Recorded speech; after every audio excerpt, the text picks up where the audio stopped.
Sebelum kita belajar, kita akan lihat tujuan pembelajaran kita apa sih? Pertama, tujuannya adalah supaya mahasiswa memahami apa pengertian dari manajemen risiko dan asuransi. Yang kedua adalah tentang pengelolaan risiko, dan yang ketiga memahami prinsip dasar asuransi, dan yang terakhir adalah memahami tentang jenis-jenis asuransi. Baiklah, kita mulai dari yang pertama, yaitu tentang pengertian atau definisi. Pengertian di sini saya ambil dari pengertian manajemen risiko dari OJK atau Otoritas Jasa Keuangan. Nah, sedangkan untuk definisi menurut ISO nanti bisa dilihat di materi kuliah yang sudah saya berikan di materi online learning. Apa sih yang dimaksud dengan risiko? Risiko adalah potensi kerugian akibat terjadinya suatu peristiwa risiko. Nah, biasanya peristiwa risiko disebut juga dengan risk event. Kemudian, apa yang dimaksud dengan manajemen risiko? Manajemen risiko adalah serangkaian metodologi dan prosedur yang digunakan untuk mengidentifikasi, mengukur, memantau, dan mengendalikan risiko yang timbul. Nah, kalau untuk sebuah bank, risiko biasanya ada risiko kredit, risiko pasar, risiko likuiditas, risiko operasional. Apa sih yang dimaksud dengan risiko kredit? Biasanya untuk risiko kredit itu yang akan dilihat adalah kegagalan memenuhi kewajiban kepada bank. Nah, kemudian untuk risiko pasar, biasanya dilihat dari posisi neraca dari bank tersebut. Dan termasuk di dalamnya adalah kalau ada perubahan dari harga option. Kemudian risiko likuiditas, nah itu biasanya untuk melihat bank tersebut liquid atau tidak. Artinya ketidakmampuan bank dalam memenuhi kewajiban. Kemudian risiko operasional biasanya dikaitkan dengan 4 hal, yaitu mengenai proses internal, people atau kesalahan manusia, kemudian sistem, dan yang terakhir adalah eksternal faktor atau kejadian eksternal. Selain itu, ada juga risiko tentang kepatuhan, risiko hukum, risiko reputasi, dan risiko strategik, di mana risiko-risiko tersebut bisa jadi juga berkaitan antara satu dengan yang lain. Contohnya adalah jika terjadi risiko operasional, ada kalanya risiko reputasi ikut terpapar atau ikut ada di dalam risiko sebuah bank tersebut.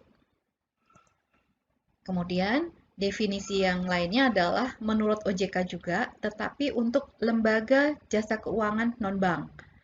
Misalnya, salah satunya adalah untuk asuransi. Nah, di sini yang dimaksud risiko apa sih? Nah, risiko adalah potensi terjadinya peristiwa yang dapat menimbulkan kerugian bagi lembaga jasa keuangan non-bank. Kemudian untuk manajemen risiko itu sendiri hampir sama, yaitu serangkaian prosedur dan metodologi untuk mengidentifikasi, mengukur, memantau, dan mengendalikan risiko yang timbul. Kemudian terkait dengan lembaga non-bank, nah itu risiko yang ada apa saja sih? Ada risiko strategi, ada risiko operasional, ada risiko aset dan liabilities, ada risiko kepengurusan, ada risiko tata kelola. Jadi di sini yang berbeda adalah risiko aset dan liabilities, risiko kepengurusan, dan risiko tata kelola, di mana hal tersebut tidak ada di dalam definisi untuk sebuah bank. Nah, kemudian ada juga risiko dukungan dana, risiko asuransi, dan risiko pembiayaan. Nah, nanti salah satunya yang akan kita bahas adalah mengenai risiko asuransi, karena kita juga membahas mengenai masalah asuransi. Nah, di sini disebutkan risiko asuransi adalah kegagalan perusahaan asuransi dan perusahaan reasuransi untuk memenuhi kewajiban kepada tertanggung. Kemudian yang terakhir adalah definisi dari asuransi, yaitu istilah yang digunakan untuk merujuk tindakan, sistem, atau bisnis, di mana pelindungan finansial atau ganti rugi untuk jiwa, bisa juga untuk properti, kesehatan, dan sebagainya tergantung dari jenis asuransi masing-masing. Oke. Sekarang yang kedua, kita akan membahas mengenai masalah pengelolaan risiko. Pengelolaan risiko atau disebut juga manajemen risiko. Nah, di sini biasanya kalau orang berbicara mengenai manajemen risiko, yang tidak kalah pentingnya adalah gambar nih, biasanya ada gambar seperti ini, melingkar, itu kita sebut sebagai proses manajemen risiko atau siklus. Karena di sini ada dimulai dari siklus yang pertama, yaitu mulai dari identifikasi risiko atau identify risk. Kemudian yang kedua prosesnya adalah assess risk atau pengukuran dari risiko itu sendiri. Yang ketiga prosesnya adalah control risk atau penanganan risikonya seperti apa, mitigasinya seperti apa, nah itu masuk ke dalam proses ini. Yang terakhir adalah review. Meskipun kita sudah tangani risikonya, tapi kita harus senantiasa melakukan kajian, mengkaji apakah yang kita lakukan tersebut mitigasinya sudah benar, identifikasinya sudah benar, dan sebagainya. Karena jika dari proses awalnya pun sudah salah, misalnya dalam melakukan identifikasi salah, maka proses yang berikutnya bisa dipastikan juga salah. Sehingga mitigasinya atau penanganannya pun bisa jadi tidak benar dan kurang tepat. Baik, kita akan lanjutkan. Berikutnya adalah mengenai penanganan risiko.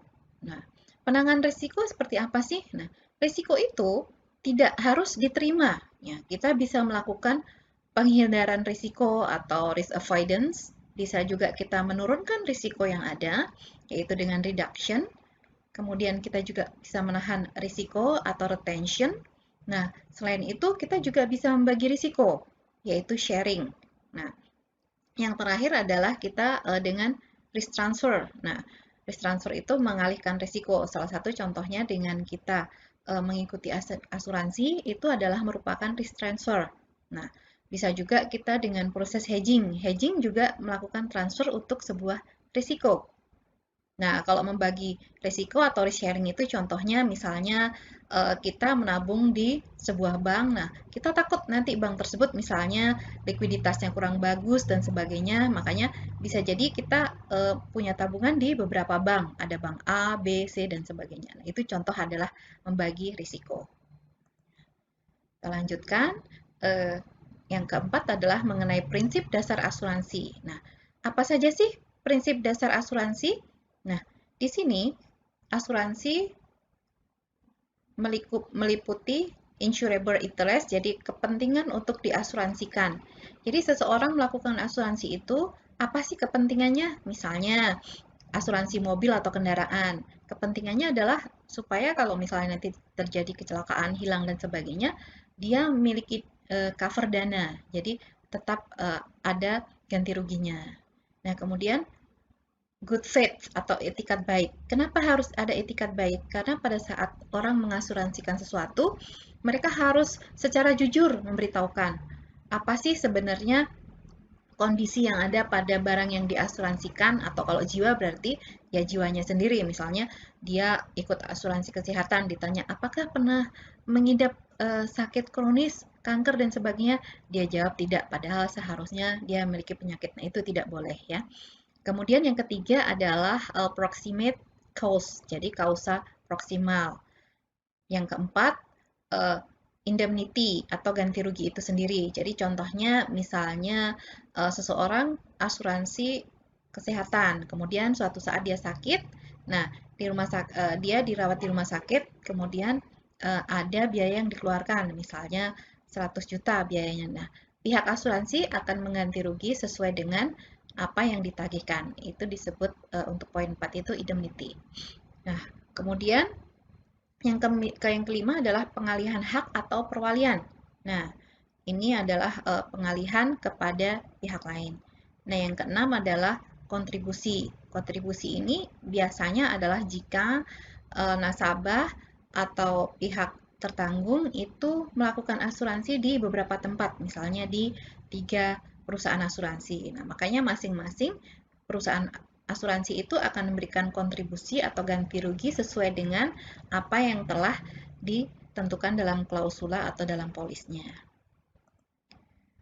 Baik, dan yang terakhir adalah mengenai jenis-jenis asuransi. Nah, jenis asuransi apa sih yang ada di Indonesia? Pertama ada asuransi jiwa, contohnya ada Jiwasraya, kemudian ada Prudensial, dan sebagainya. Kemudian ada asuransi kesehatan, contohnya seperti Astra Life, kemudian Prudensial, Allianz, dan sebagainya. Yang ketiga adalah asuransi kendaraan, asuransi kendaraan, contohnya adalah seperti Garda Auto, dan itu adalah contoh dari asuransi kendaraan.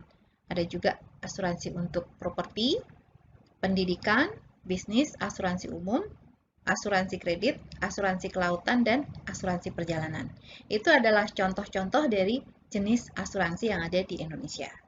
Demikian materi kita hanya sampai di sini. Nanti kita akan lanjut lagi dengan bab berikutnya, yaitu ke bab 2. Terima kasih. Assalamualaikum warahmatullahi wabarakatuh.